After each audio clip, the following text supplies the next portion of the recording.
Assalamualaikum warahmatullahi wabarakatuh. Bismillahirrahmanirrahim. Ila hadratin Nabiyil Mustafa Muhammad sallallahu alaihi wasallam wa ala alihi wa sahbihi ajma'in. Lahumul Fatihah. A'udzu billahi minasyaitonir rajim. Bismillahirrahmanirrahim. Alhamdulillahirabbil alamin arrahmanir rahim maliki yaumiddin. Iyyaka na'budu wa iyyaka nasta'in. Ihdinas siratal mustaqim. Siratal ladzina an'amta 'alaihim ghairil maghdubi 'alaihim waladdallin. Rabbi ghfirli wa liwalidayya amin. Hadiyatan minna ila arwahi masyayikhina wa li muallimina wa li murabbi ruhina wa liman ajazana wa li mursyidina wa li ulamaina wa li muassis nahdlatil ulama ajma'in wa li awlid sa'ati wa li songo ajma'in, khususan ila sultanil awliya Syaikhul Qadir Al-Jilani radhiyallahu an, wa khususan ila musannif kitab Bulughul Maram Al-Imam Ibnu Hajar Al-Asqalani Asy-Syafi'i rahimahullah, wa usulihim wa furu'ihim wa aswajihim wa dzurriyyatihim wa ahli silsilatihim wa muridihim wa muhibbihim wa jam'iyyatihim radhiyallahu anhum syaulillahi lana wa lahumul Fatihah. A'udzu billahi minasyaitonir rajim. Bismillahirrahmanirrahim. Alhamdulillahi rabbil alamin arrahmanir rahim maliki yaumiddin. Iyyaka na'budu wa iyyaka nasta'in. Ihdinas siratal mustaqim. Siratal ladzina an'amta 'alaihim ghairil maghdubi 'alaihim waladdallin. Rabbi ighfirli wa liwalidayya amin. Thumma ila abaina wa ummahatina wa jaddatina wa jaddatina wa ila ruhi man fataha hadhil qaryah wa man aqamaha wa li jami'il muslimina wal muslimat wal mu'minina wal mu'minat al ahya'i minhum wal amwat ghafarahumullah lahumul Fatihah. A'udzu billahi minasyaitonir rajim. Bismillahirrahmanirrahim. Alhamdulillahi rabbil alamin arrahmanir rahim maliki yaumiddin. Iyyaka na'budu wa iyyaka nasta'in. Ihdinas siratal mustaqim. Siratal ladzina an'amta 'alaihim ghairil maghdubi 'alaihim waladdallin. Rabbi ighfirli wa liwalidayya amin. Bi barakati majlis ilmu, muga-muga kita lan keluarga kita sedaya diparingi sehat wal afiat lahir batin, kathah lan barokah rizkine, selamat dunia akhirat, lan boten wonten alangan kanggo menapa-menapa biidznillah wa ridallah. Al-Fatihah. A'udzu billahi minasyaitonir rajim. Bismillahirrahmanirrahim. Alhamdulillahi rabbil alamin arrahmanir rahim maliki yaumiddin. Ihdinas siratal mustaqim. Siratal ladzina an'amta 'alaihim ghairil maghdubi 'alaihim waladdallin. Rabbi ighfirli wa liwalidayya amin. Astaghfirullah rabbal baraya. Astaghfirullah minal khataya. Rabbi zidni ilman nafi'an wa wafiqni amalan salihah. Tambah suwe awak, tambah tua, tambah suwe umur, tambah sudah, tambah dunya lali sing kuasa, tambah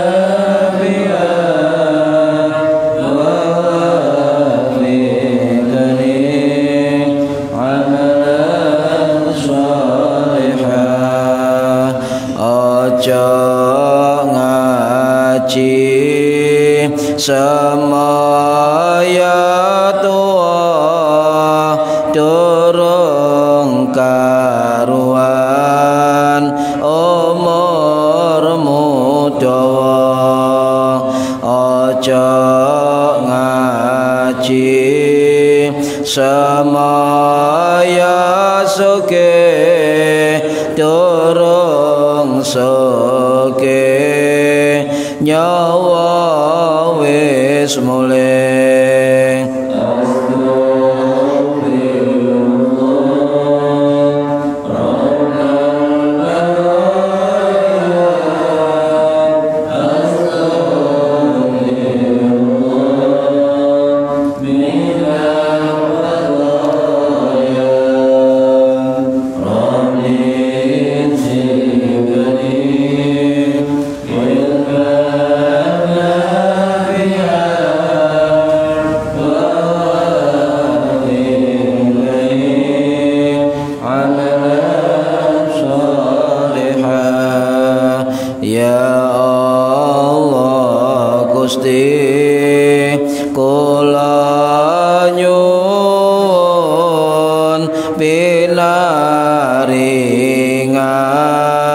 kesang istiqomah ya Allah Gusti kula nyuwun menawi baca husnul khatimah amin ya Allah amin ya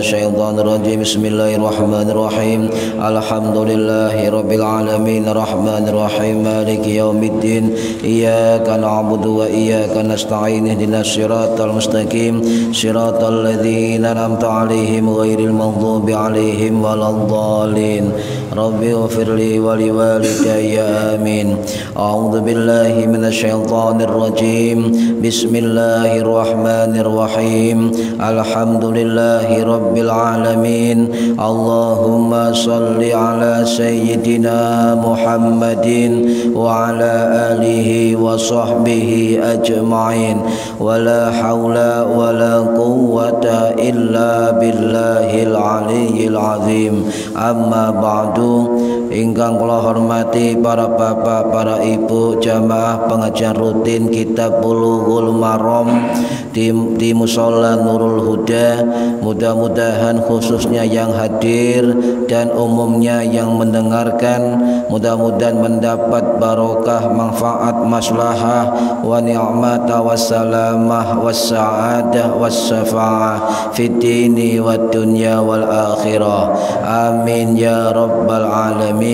Monggo yang belum niat diniati dalam hati untuk mencari ilmu lillahi ta'ala. Para hadirin yang saya hormati, halaman 18 hadis yang ke-34 dan 35. Bismillahirrahmanirrahim. Wa an Abi Hurairah lan diriwayatkan saking sahabat Abu Hurairah radhiyallahu muga-muga ngridani sapa Allahu Gusti Allah anhu marang Abu Hurairah. Qala dawuh sapa Abu Hurairah, qala ngendika sapa Rasulullah sallallahu alaihi wasallam, idastai qadha tatkalane ngelilir, tatkalane tangi sapa ahadukum salah sejining sira kabeh min manamihi saking turune ahad falyan tansir mongko ngebrasno sapa ahad salasan ping telung ambalan, salasan kelawan telung ambalan. Fa inna syaitana mongko satemene setan iku yapitu nginep sapa setan ala khausyumihi ing atase pangkal hidungnya ahad. Muttafaqun dan mufakati apa alaihi ing atase hadis. Hadis yang ke-35, wa anhu lan saking sahabat Abu Hurairah, idza staiqadha tatkalane bangun tidur sapa ahadukum salah sijining sira kabeh min naumihi saking turune ahad, fala yahmis mongko aja nyelupno, nyapa nyelupno, mencelupkan apa yadahu tangane ahad fil inai ing dalem wadah atau bejana, hatta yaksilaha sehingga basuh sapa ahad ing tangan salasan kelawan telung ambalan. Fa innahu mongko satemene ahad iku laya dari orang ngerti, tidak mengetahui aina batat kemana arah atau kemana nginepnya yadahu tangannya. Jadi tidak tahu kemana arah tangannya ketika tidur. Muttafaqun dan mufakati alaihi ing atase hadis, ya, muttafaqun alaihi ing hadis Bukhari Muslim. Wa hadzal utawi ki hadis iku lafdzu muslimin, iku lafat Imam Muslim rahimahullah. Para hadirin ingkang minulya, mengenai hadis ini adalah tentang membahas tetap tentang apa terkait perilaku kanjeng Nabi Muhammad sallallahu alaihi wasallam dan juga sunnah beliau. Di situ ada riwayat Abu Hurairah radhiyallahu anhu yang wafat tahun 687 Masehi, ya, 678 Masehi, dimakamkan di Jannatul Baqi Madinah. Atau nama asli beliau kalau bulan baleni adalah sahabat Abdurrahman bin Sakhr ad-Dausi, ya, bin Sakhr ad-Dausi radhiyallahu an. Nah, sebelum isi hadis, kalau melanjutkan kisah Abu Hurairah sebelumnya, ya, bahwa kehidupan Abu Hurairah setelah Nabi wafat, ya, itu masih hidup kurang lebih 47 sampai 50 tahun lamanya Abu Hurairah. Dan ketika Nabi wafat, betapa rindu beliau terhadap kanjeng Nabi, sehingga setiap malam beliau menyebut nama kanjeng Nabi Muhammad sallallahu alaihi wasallam. Bahkan dulu saya ceritakan ada nyebut hadis sampai pingsan, ya. Lah, kemudian setelah Nabi wafat, amal ibadah Abu Hurairah enggak surut, Bu, malah meningkat. Karena mahabbah beliau, selain mahabbah iman dumateng Allah, juga rindu kepada Nabi Muhammad sallallahu alaihi wasallam. Jadi salah satu contoh kehidupan beliau Abu Hurairah, kalau malam dibagi tiga kayak kanjeng Nabi, ya. Sepertiga malam pertama untuk apa, Bu? Maca Al-Qur'an. Sami nggih? Lek kula mboten jujur. Sepertiga malam kedua untuk istirahat tidur. Sami. Tidurnya sami. Sepertiga terakhir baru sholat dahulu sampai adzan subuh, dan juga mutolaah hadis. Makanya arek santri dan pondok-pondok ini kebiasaan lek mutolaah itu adalah sebelum subuh. Soalnya waktu otak lagi buka-bukanya kecerdasan. Ya. Ya, kalau misalnya ingin anak cerdas, maka biasakan untuk bangun sebelum subuh. Itu kata guru saya, juga kata Imam Az-Zarnuji, pengarang kitab Ta'lim Muta'alim, dia tangi subuh. Tapi sampai nangin subuh anaknya melek sampai turu nggih mboten nggih, padha meleke. Angel niki. Zaman saiki angel niki. Lah niki sinten cerita? Sin cerita kehidupan sepertiga malam dari Abu Hurairah itu diceritakan secara detail dalam kitab At-Tarikh Dimaski atau Tarikh Dimaski, karangannya Imam Ibnu As-Sakir Asy-Syafi'i rahimahullah, yang wafat tahun 1176 Masehi di Damaskus. Dia menceritakan tentang kehidupan Abu Hurairah. Ya, kalau ingin semakin mengetahui kehidupan para sahabat, maka sering baca-baca kitab sejarah para ulama. Niki para hadirin rahimakumullah. Jadi jarak dari Nabi wafat sampai Abu Hurairah wafat pada tahun 678 Masehi, beliau membuka majelis. majelis hadis. Okay. Karena beliau perawi terbanyak dari sahabat tentang hadis, 5.378 hadis, number one dari sekian ratus ribu sahabat. Nah, itu setiap hari ngajar hadis, ya. Nanti saya ceritakan bahwa salah satu sumber ilmu qiraah, sab'ah qiraah itu bersumber dari Abu Hurairah. Ini jarang orang tahu, ya. Nanti saya ceritakan. Nah, kemudian murid Abu Hurairah luar biasa, mencapai 800 orang waktu itu. Itu enggak murid sembarangan, ono sahabat, ada tabi'in, ada ada tabi'in, ulama senior, usia sama dengan sahabat tapi tidak bertemu Nabi. Banyak yang belajar ke Abu Hurairah, termasuk para sahabat-sahabat muda dari Kanjeng Nabi, atau disebut dengan as-saghir sahabah, sahabat-sahabat yang muda, termasuk Ibnu Abbas, Ibnu Umar, Ibnu Mas'ud, Anas bin Malik, Jabir bin Abdullah dan lain-lain itu belajar juga kepada Abu Hurairah. Nah, jadi ini kenapa para sahabat muda kok belajar Abu Hurairah? Sebab Abu Hurairah diyakini, difahami sebagai ulama hadis yang termasyhur dan terkuat hafalannya. Ini para hadirin rahimakumullah, sehingga dari jalur Abu Hurairah muncul banyak ulama hadis zaman tabi'in. Nah, ulama tabi'in ini banyak murid tabi'in, banyak murid sampai madhab sampai sekarang. Itulah namanya sanad keilmuan.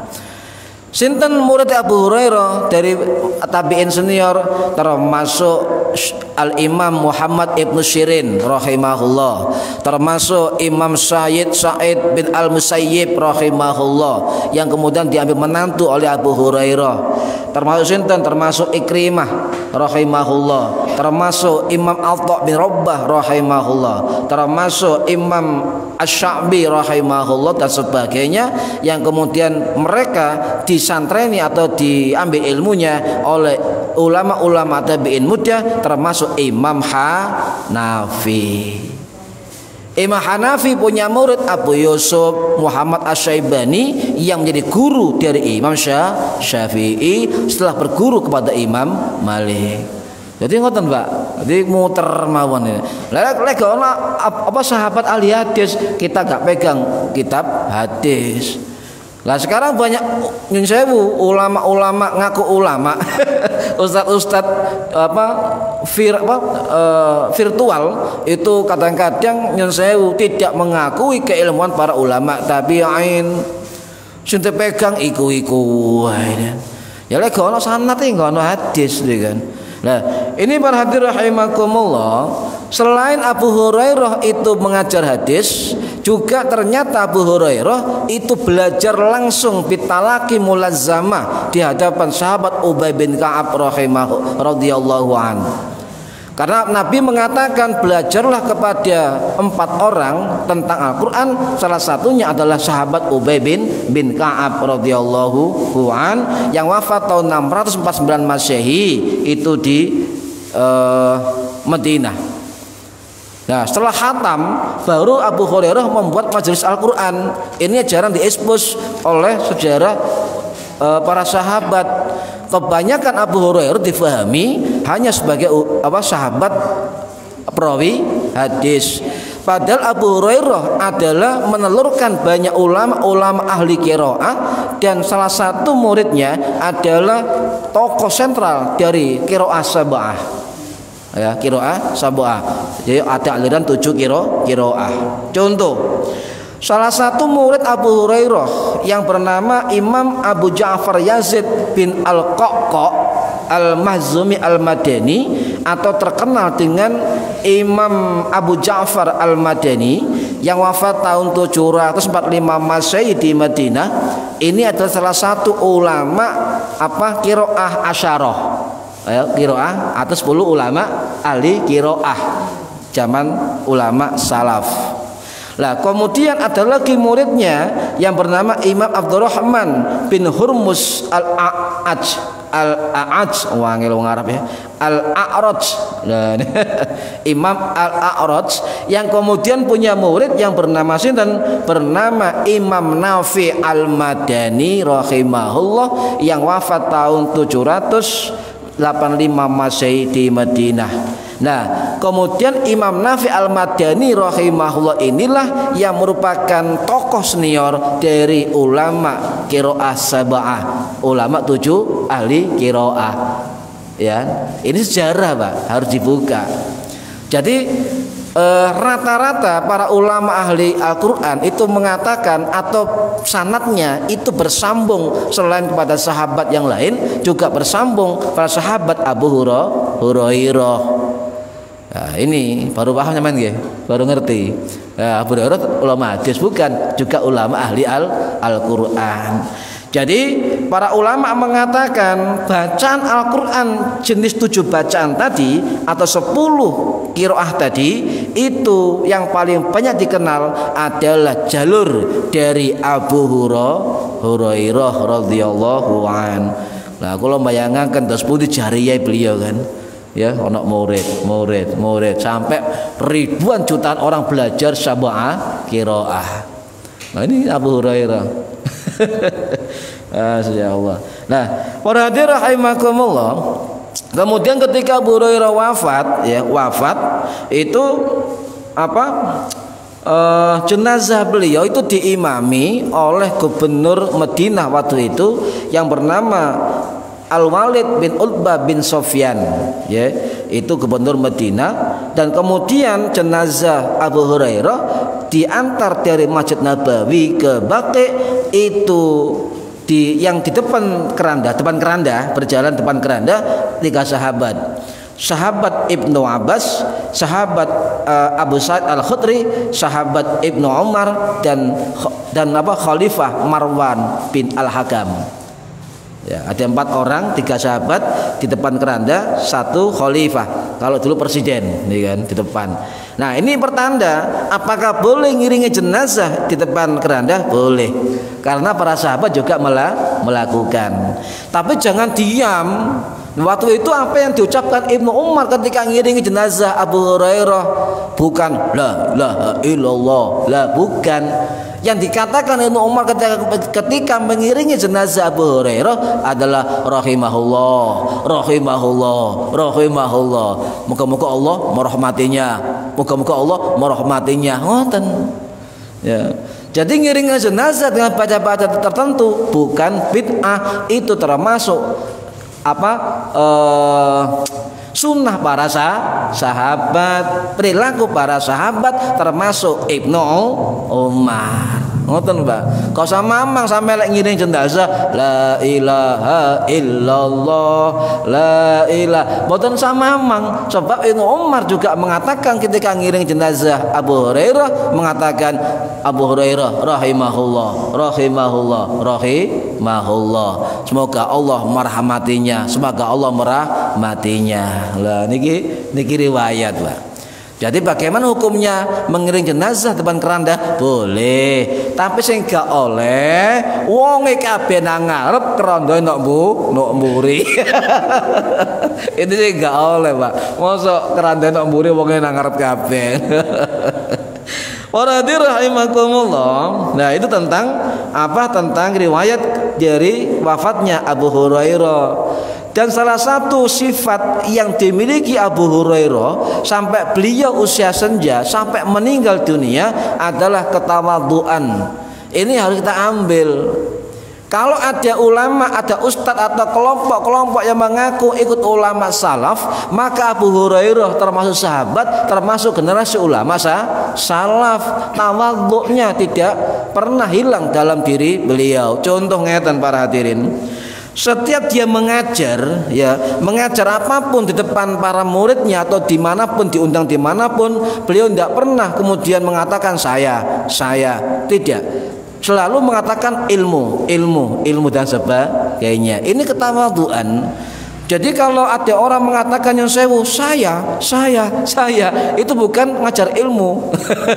Butuh pengakuan. Ini kita ambil, ternyata lek ngajar adalah jangan mencari ketenaran, jangan mencari pengakuan, tapi ilmu agar kita mendapatkan manfaat dan jariah. Ya. Yang kedua, apa contohnya? Beliau selalu menghormati orang berilmu. Ini Abu Hurairah.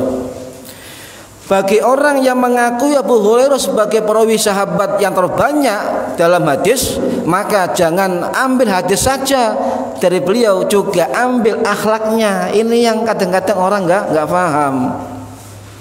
An Abi Hurairah apal hadisnya, tapi gak apa riwayat hidupnya, gak apal perilakunya, gak paham sifatnya, gak hafal amaliyahnya, gak hafal ibadahnya. Terus niru apane? Mosok apal hadis tok.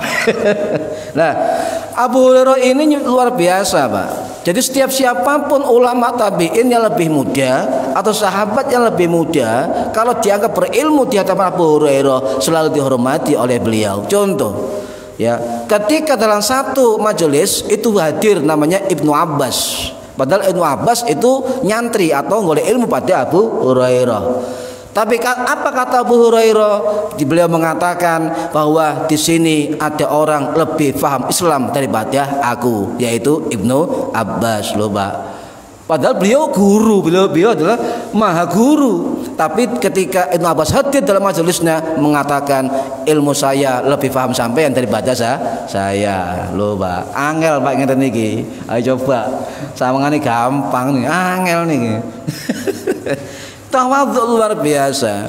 Sama dengan juga ketika sahabat yang lain kepada Ibnu Umar, Jabir bin Abdullah dan sebagainya, selalu menghormati, apalagi terhadap ahlul bait Kanjeng Nabi, lebih menghormati Abu Hurairah. Nah, ada riwayat begini, ada riwayat yang membuktikan bahwa Abu Hurairah tawadhu orangnya, alim alamah, tawadhu, wirai dan sebagainya, diceritakan oleh Imam Ibnu Abi Syaibah rahimahullah yang wafat tahun 849 Masehi.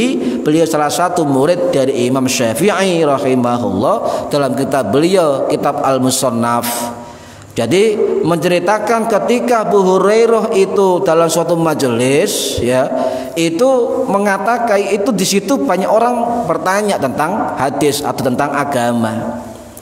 Nah, dalam kumpulan majelis itu ada beberapa ulama tabi'in besar, walaupun dia tabi'in, bukan sahabat.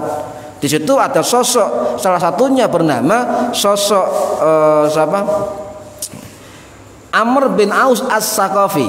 Ada ulama tabi'in senior yang alim, yang pinter, ya, itu bernama Imam Amr bin Aus As-Saqafi rahimahullah, ya.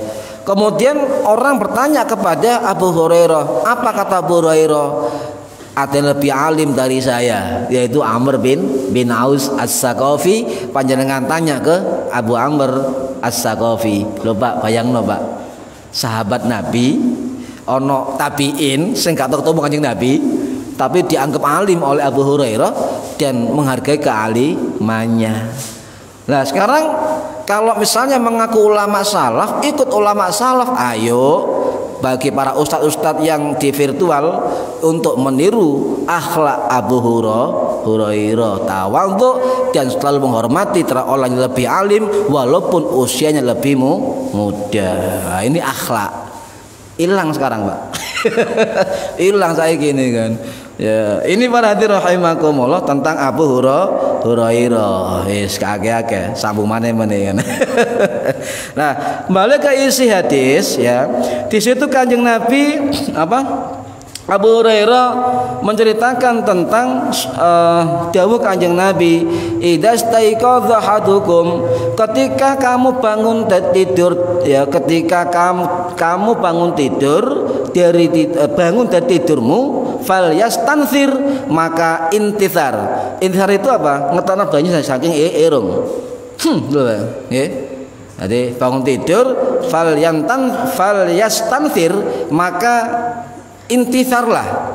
Kalau memasukkan irung istinsyak, ya. Kalau mengeluarkan air dari hidung istinthar. Nah, ini bedanya. Nanti saya jelaskan. Loh, Nabi kenapa gak pakai istinsyak? Ya, kok langsung intithar? Nanti para ulama akan menjelaskan, ulama hadis. Nah, Nabi mengatakan kalau maka bersihkan hidungmu 3 kali, salasan 3 kali. Sebab apa? Nabi memberi sebuah jawaban. Sebab fa inna syaitana yatibu ala khaisumihi. Sebab setan itu bertengger nginep di dalam apa batang apa ujung hidung apa nih ini jero nih jero irung Napa? Dan jero irung niki nginep setan niku. Ya nginep. Lho kok gak kroso nggih, Pak? Lek setan nginep jero irung, ya barang gaib gak kroso. Niki hadis Kanjeng Nabi, omane hadisnya muttafaqun alaih. Hadis nomor 1 paling sahih niki. Hadis paling sahih. Nah, para hadirin rahimakumullah, artinya Nabi memberikan suatu wawasan perilaku keadaban tentang tidur. Jadi ada sunnah sebelum tidur, ada sunnah ketika bangun tidur. Dan salah satu adab Nabi bangun tidur, perintah beliau adalah falyastanthir, maka intisarlah, hembuskan air keluar dari hidung 3 kali. Ini adab dari tidur. Saya kalau takoi panjenengan nate mboten tangi turu kemudian istinsar atau istinsyak. Wis gampangane wudu lah. Ya paling subuh tok. Soalnya kata sholat subuh. Nih, ini sunnah ya. Nanti saya ceritakan keutamanya luar biasa nih Pak. Ini perilaku yang sekarang sepele tetapi manfaatnya luar biasa, dibuktikan oleh penelitian para ahli saraf, ahli kesehatan dunia. Jadi mereka heran, Nabi Muhammad ini loh bukan dokter, bukan tabib, bukan apa, tapi kok tahu tentang rahasia penyakit di dalam hidung loh. Ini mukjizat beliau, gak iso maca, gak iso nulis, tapi ngerti penyakit jerone irung, ngerti setan nginep no irunge sampean. Ini berarti rahimakumullah. Nah, kemudian kata Ibnu Abbas ya bahwa perintah intisar idastaiqadha ketika bangun tidur, ketika ngelilir bangun tidur itu sebagian dari adab tidur, sunnah Kanjeng Nabi. Nah, ada redaksi lain para hadirin selain hadis ini ya, banyak hadis tidur. Salah satunya riwayat Ibnu Abbas radhiyallahu an yang wafat tahun 687 Masehi di Masjid Thaif. Beliau mengatakan bahwa ada redaksi lain yang mengatakan Nabi dawuh, Nabi bangun tidur, kemudian beliau duduk, kemudian mengusap apa namanya? Bekas kantuk di kepala, mengusap di wajahnya dengan tangannya. Kenapa Ibnu Abbas mengatakan ro'aitu, saya melihat, sebab waktu itu Ibnu Abbas masih kecil, usia remaja, sering nginep di bebeknya ya Sayyidah Maimunah. Sehingga ketika Nabi menginap di jatah nginapnya di istri Maimunah ini ya, itu selalu ada Ibnu Abbas dan selalu mengiringi Kanjeng Nabi. Didelok mendino ya Kanjeng Nabi ini. Jadi semerep, Pak. Jadi melihat Nabi kalau bangun tidur itu apa? Beliau duduk dulu, duduk, okay. Setelah itu apa? Mengusap bekas kantuknya di kepala dengan 2 tangannya. Ini hadis sahih, termasuk hadis sahih Imam Bukhari. Bahkan ada riwayat lain, Pak. Kok kita mendeng? Padahal ada riwayat lain yang mengatakan sama, hadis riwayat Ibnu Abbas ya. Fajalasa yamsahun nauma an wajhi biyadih, apa? Nabi itu duduk kemudian mengusap apa? Wajahnya ya dengan tangannya. Contohnya tangi lungguh, ndak mudun sik teko kasur ngoten. Lek sampeyan maca hadis niki, ya apa ya Nabi lungguh? Ya apa ya Nabi? Nah, lek ono guru jelasno gampang. Nah, guru saya mengatakan ketika bangun tidur ya duduk dulu di tempat tidur. Ya, ya kan? Kemudian baru berapa saat kemudian turun kaki di bawah, kita masih duduk di tempat tidur. Ngoten ngusap wajah sambil berdoa. Nah, Ini jadi duduk sebentar. Ojo kemudian melek langsung tangi, poyang sampean. Nggih mboten? Apa maneh turu jam 2 bengi, tangi subuh azan, sempoyongan sampean. Ya, sempoyongan. Nah, nanti ada rumus bagaimana bangun tidur yang sehat. Ini adalah tibun nabawi. Tibun nabawi. Lek waktune ada, ya.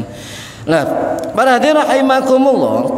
Nah, jadi dalam hadis Nabi yang lain dengan riwayat Ibnu Abbas, ya juga Imam Bukhari, fajalasa. Nabi duduk, Pak. Duduk, tapi dalam hadis lain sebelum duduk Nabi berbaring melek oto, tapi belum bangun, berbaring melek dulu. Ya, berbaring melek. Ya, ketip pergi. Mari melek saat baru duduk sesaat. Ya. Nah, duduk dulu, Pak. Kenapa duduk dulu? Ini hadis Kanjeng Nabi sahih. Kenapa? Sebab itu efektif untuk kesehatan kita. Efektif untuk keseimbangan dan kenormalan tubuh setelah tidur. Artinya untuk sistem peredaran darah. Ini kebiasaan sepele, tapi banyak yang diremehkan. Memang sepele, tetapi nanti saya terangkan tentang fungsi manfaat. Kenapa Nabi dawuh ngoten? Duduk dulu, ngusap wajah, kemudian intisar atau istinsyak atau wudhu dan sebagainya. Jadi bangun perlahan-lahan, ya, kemudian duduk, gak usah kesusu, ya, itu bangun. Nah, para hadirin rahimakumullah, terutama untuk lanjut usia, untuk lanjut usia. Jadi bangun tidur ini memaknai tentang kandungan hikmat dari hadis Kanjeng Nabi. Ya, bangun tidur jangan cepat-cepat, ojo cepet tangi. Ya, kenapa? Jangan langsung duduk atau langsung berdiri atau langsung berjalan, jangan.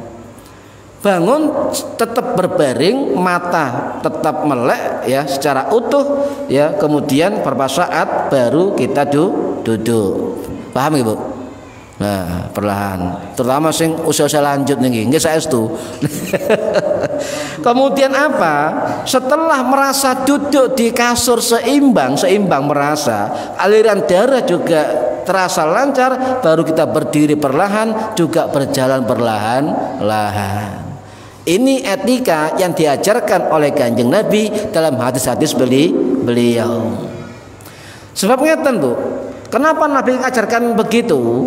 Sebab ketika kita tidur, Pak, tidur, darah kita merata dari otak sampai kaki. Wong turunin kenceng ngeten nggih. Melungkur nggih sami tetep padha nggih. Dadi darah otak sampai kaki sama, wong datar ngeten nggih, datar. Sing sae turu ngadep miring nganan tambah sae. Ya. Kenapa begitu? Jika kita bangun, Pak, bangun duduk, ya, duduk terus berdiri mendadak, ngoten nggih, dan berjalan, maka dikhawatirkan konsentrasi darah kita akan turun ke kaki secara anjlok. Anjlok, ngoten Bos. Cepat dan mendesak. Kondisi ini merusak atau mengganggu refleksi sistem saraf. Ya, terganggu nanti. Apalagi langsung berdiri, maka bisa juga otak kita kekurangan darah. Makanya harus perlahan-lahan. Nah, di dalam kunci rahasia rumus dari ahli saraf, ya. Ahli saraf terkait dengan tidur, banyak mengatakan ngeten, jangan sepelekan 3,5 menit ketika bangun tidur. Jangan sepelekan, bilang bau, 3,5 menit ketika bangun tidur. Kalau baleni, jangan disepelekan 3,5 menit ketika bangun tidur. Apa? Yang pertama, ini Ibnu Nabawi. Yang pertama apa? Terbangun jangan langsung turun, ya, dari tempat tidur, tetap di perbaringan, ya. Nah, mata terbuka, ya, tetap mata terbuka, ya, kemudian selama setengah menit. Paham, Bu? Nah, Dari tangi. Melek ketap ketip setengah menit ya. Kemudian setengah menit sudah itu bangun perlahan duduk di tempat tidur setengah menit. Ya. Kemudian setelah setengah menit baru kemudian turunkan kaki dari kasur, duduk di tepi ranjang setengah menit. Ya, ini kan. Nah, ini nanti fungsinya luar biasa. Jangan lupakan 3 kali setengah menit ketika bangun tidur. Loh, bener Kanjeng Nabi, luar biasa. Kenapa begitu? Sebab di dalam dunia kesehatan, saya coba memahami hadis ini dulu nggih. Jadi kalau muka catatan kalau ngaji itu supaya otak kita itu tidak terkena apa namanya kekurangan darah, anemia. Ya, kurangan darah, wajah pucat. Sebab rata-rata orang yang gampang pusingan, nyun sewu, gampang kunang-kunang sebagainya, sebab sering tidur langsung bangun. Oke. Nah, untuk mengantisipasi kegagalan jantung. Nah, ini 3 kali setengah menit. Ya. Kemudian untuk mengurangi kemungkinan apa? Kemungkinan pusing, kunang-kunang, jatuh dan lain-lain. Ini kebiasaan 3 kali setengah menit ketika bangun tidur. Kemudian berdoa. Di mana posisi doanya? Terserah sampean. Sebab Nabi enggak mengatakan bangun tidur berdoalah, oke? Di mana? Sampean ketap ketip ambek ndonga nggih mon napa-napa, nggih. Ambek longgo nggih mon napa-napa, nggih. Niku bangun tidur. Sing oleh sampean tangi turu, kemudian metu kamar baru ndonga tangi turu. Iku gak ndonga donga metu kamar. Wis ganti posisi. Bu, apal donga tangi turu, Bu? Tuh, apal Marzuki. Alhamdulillahilladzi ahyana ba'dama amatana wa ilaihin nusur. Kalau guru saya dulu menambahkan ngeten, Bismillahirrahmanirrahim. Allahumma sholli ala sayyidina Muhammad. Alhamdulillahilladzi ahyana ba'dama amatana wa ilaihin nusur. Tambah bismillahirrahmanirrahim. Allahumma sholli ala sayyidina Muhammad. Lho, sampean gawe ya gak apa-apa, gak digawe gak apa-apa. Kesuwen le, ya gak apa-apa gak digawe.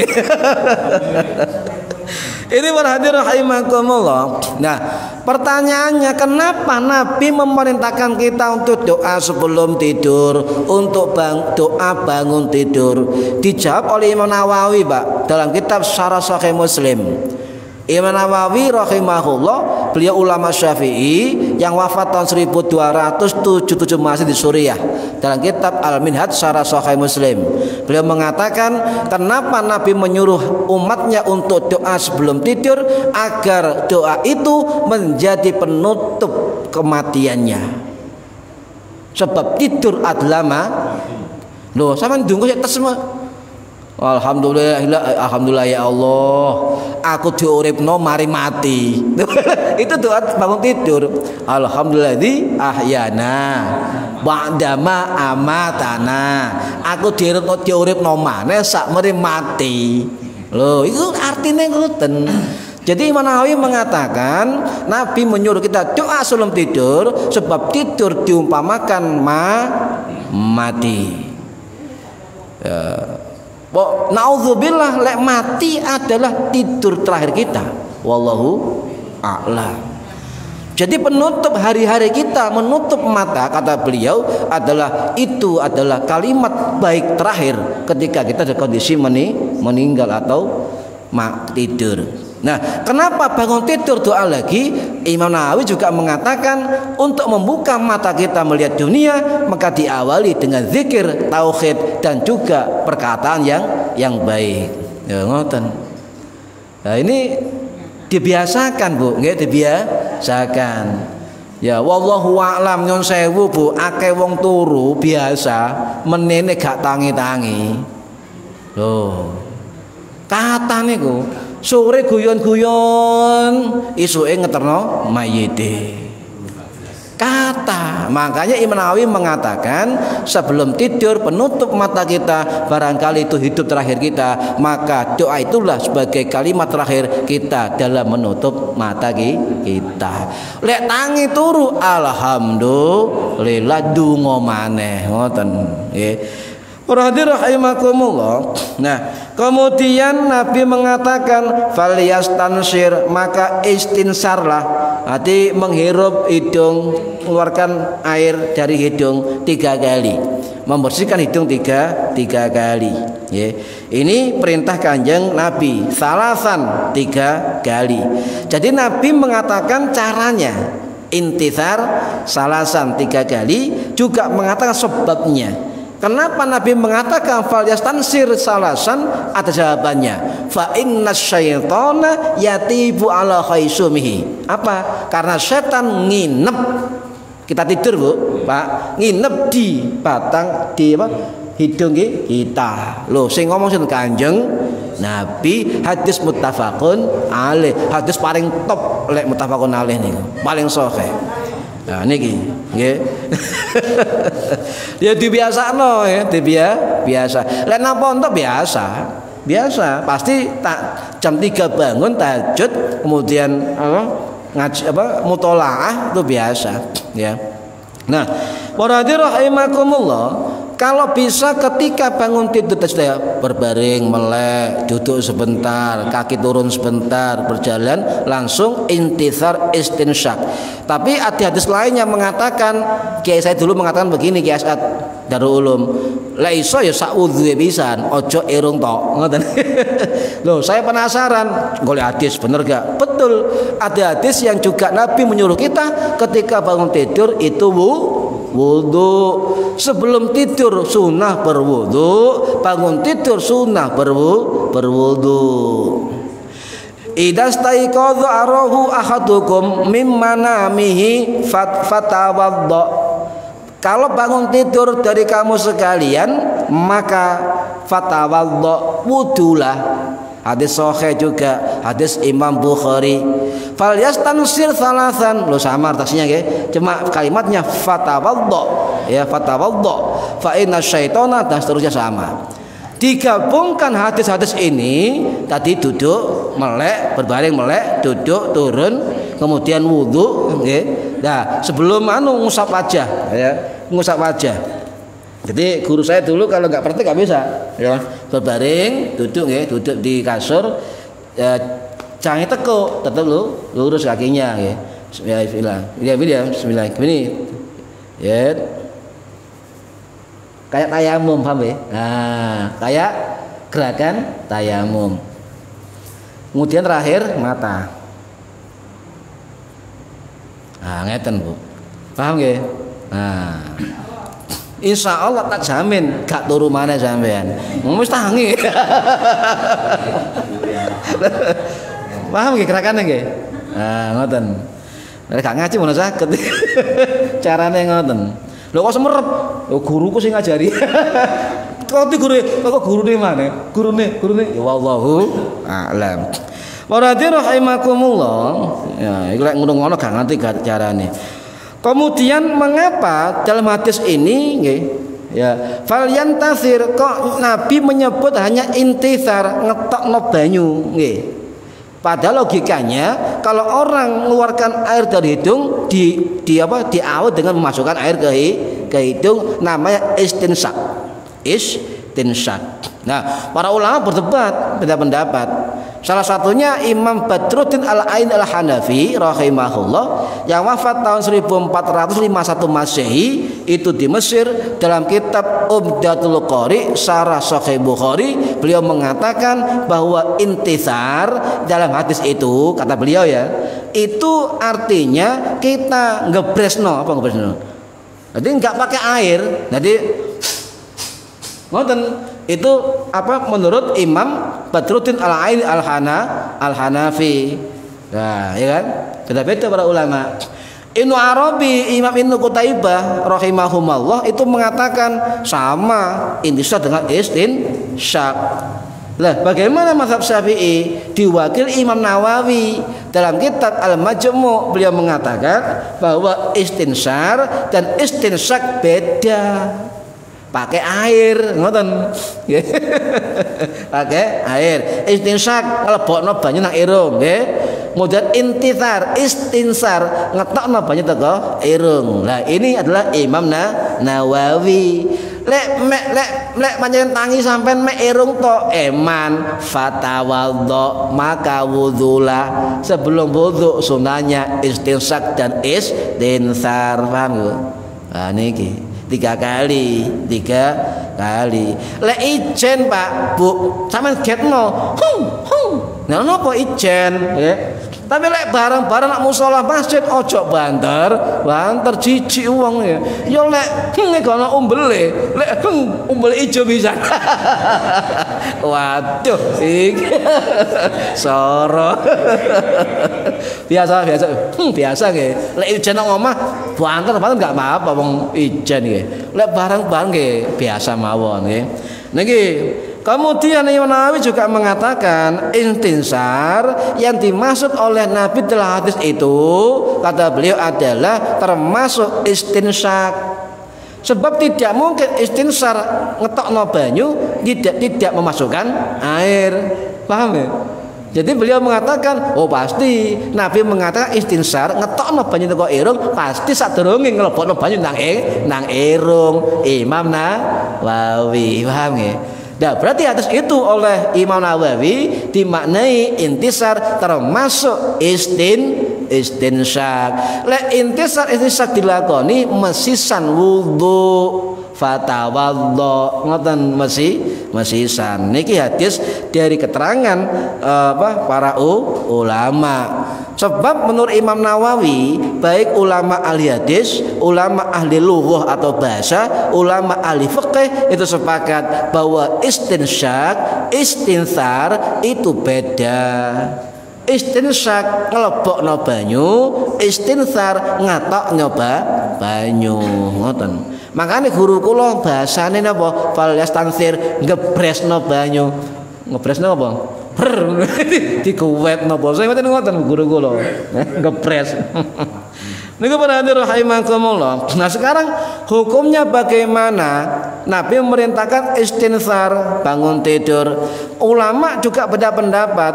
Ada ulama sebagian mengatakan itu wajib, ya. Termasuk pendapat sebagian mazhab Hambali. Tetapi jumhur ulama, termasuk pendapat dari Imam Syafi'i, termasuk dari ulama mazhab Syafi'i, itu mengatakan nah, enggak wajib. Sampean tak takoni Bu, sampean milih hukum wajib apa sunnah? Enak sunnah. Ya sampean tangi turu ya ana banyu. Ora kena banyu. Tayamum sampean. Mosok gawe pasir. Niki, nggih. Niku beda pendapat. Yang penting begini para hadirin, hidung ini dirawat secara berkala. Kedokteran juga menghimbau ketika wudhu 5 waktu itu sudah menyiapkan hidung kita. Loh gitu. Ilmu kedokteran. Nopo hidung ini organ pertama yang bersentuhan dengan alam bebas. Sampean ambekan, Pak. Iku ero enggak apa sing sedot? Ayo. Apa sedot? Ambekan apa? Nah, ayo. Ana debu yo gak ngerti, nggih. Ana bakteri yo gak ngerti. Ana kuman yo gak ngerti kan ngoten. Nggih. Akhire numpuk dadi opil. Oleh sampeyan edaran darah hidungnya enggak normal jadi ingus, kan ngoten. Lah dadi opil. Mas sering dibersihkan, ya. Lek opile gede kesambekan sampean. Jadi sering dibersihkan dengan istinsak, dengan intisar. Jangan dibiarkan nyun sewu. Sebab ketika hidung dibiarkan ada penyakitnya tidak pernah wudu, apalagi istinsak, istinsar, dikhawatirkan apa? Bakteri menumpuk di dalam hidung kita. Loh itu yo lek nang kene tok, Pak. Kita ambekan lho masuk kemana? Paru-paru, kemana lagi? Dan jantung, aliran darah, oksigen. Lalu kalau kita membawa jamur, membawa bakteri, membawa alergen, apa yang alergi itu, membawa virus, wah ini bahaya. Ya sekarang enak, aduh, nah, langsung loroh enak. Nah ini prosesnya Pak, proses tahunan ini bahaya. Makanya kita perlu mendapatkan apa oksigen yang normal dengan hidup yang sehat. Loh ini loh Kanjeng Nabi Bu sudah tahu bagaimana proses untuk hidung dibersihkan, juga selain untuk kesehatan juga untuk apa mengusir setan. Kata guru saya begini, loh lek turu setan nempel irung malbu irung. Ya, sebagai ulama mengatakan iya, Nabi dawuh ngoten soal lek akeh wong lek turu gak ndonga. Nggih. Ngantuk klebak ndelok TV keturun, HP-an keturun dan sebagainya. Saiki wong-wong ya Allah ahli membaca semua sekarang, Pak. Membaca WA. Nah, salah satu bagaimana agar setan tidak masuk ke hidung kita sebelum tidur nyun sewu. Ini hadis sahih juga ijazah dari para guru-guru kita. Sebelum tidur kita baca ayat kursi. Nggih. Niki dawuhe Nabi pesenan Abu Hurairah khusus ngeten. Abu Hurairah qala li Nabi dawuhan kula ngoten Abu Hurairah qala li Nabi dawuhan kula idza awaita ila firasyika, ketika kamu mendatangi tempat tidurmu, tempat pembaringanmu, fa'aqra ayatal kursi, maka bacalah ayat kursi min awwaliha hatta tahtima, dari awal sampai akhir. Ya, wa qala li, dan Nabi dawuhan saya, ini Abu Hurairah, hadis sahih Imam Bukhari. Apa kata Nabi? Lan yazal 'alaika minallahi hafidun. Maka Allah akan menurunkan padamu apa? Penjagaan. Penjagaan. Maka minallahi hafidun, penjagaan dari Allah langsung. Loh, hani. Minallahi hafidun, penjagaan dari Allah langsung, ya. Kemudian wala yaqrabaka syaitonun, dan setan tidak akan mendekatimu hatta tasbiha sampai pagi hari, sampai bangun tidur. Eman. Upayakan jenengan maca ayat kursi sadurunge turu. Nyun sewu terakhir, sadurunge turu ayat kursi, metu omah ayat kursi, katene mlebu omah ayat kursi, katene nyambut gawe ayat kursi, mar sembayang ayat kursi, mlebu pasar ayat kursi, isuk ayat kursi, sore ayat kursi, bengi ngangkat kagan kursi. Ana wong ngeten, Pak Yai, Pak Ustadz, kata sampean kalau setan dibaca ayat kursi hilang atau terbakar. Lata kemarin saya digoda setan, saya bacakan ayat kursi gak pergi, malah tertawa. Kenapa Ustadz? Sebab podo setane. Nah, ini ayat kursi saestu, Pak. Ayat kursi saestu. Jadi malah ada riwayat dari ulama yang mengatakan ini Imam Baihaqi Asy-Syafi'i rahimahullah dalam kitab Sunanul Kubra yang wafat tahun 1066 Masehi, riwayat Ali bin Abi Thalib radhiyallahu an yang wafat 661 Masehi di Kufah, beliau mengatakan siapa yang ketika mau tidur baca ayat kursi maka Allah memberi penjagaan penuh dan keamanan padanya, baik dirinya, baik keluarganya, baik rumahnya, bahkan sekitar rumah dan tetangganya. Loh, oleh kabeh. Makanya ayat kursi dinamakan al-mubarakah, ayat keberkahan. Muhsinah nggih sot muhsinah ayat benteng. Nah nggih tang itu guru kula ngetek purun nglakoni monggo niki ijazah guru kula saderenge tilem bener hadis sahih ayat kursi 1 kali, tapi guru kula mengatakan bacalah ayat kursi 3 kali disambung 3 ayat terakhir Al-Baqarah. Hafal Al-Baqarah terakhir. Yasin niku lho tahlilan niku bacae. Lah niku apa Pak mulai apa Bu? La lillahi ma fis sama sampai terakhir niku ayat pokok ayat terakhir nggih nggih mugi-mugi manfaat fid dini wad dunya wal akhirah. Al-Fatihah. A'udzubillahi minasyaitonir rajim. Bismillahirrahmanirrahim. Alhamdulillahirabbil alamin arrahmanir rahim maliki yaumiddin iyyaka na'budu wa iyyaka nasta'in shiratal mustaqim shiratal ladzina an'amta 'alaihim ghairil maghdubi 'alaihim waladdallin rabbighfirli wa liwalidayya amin.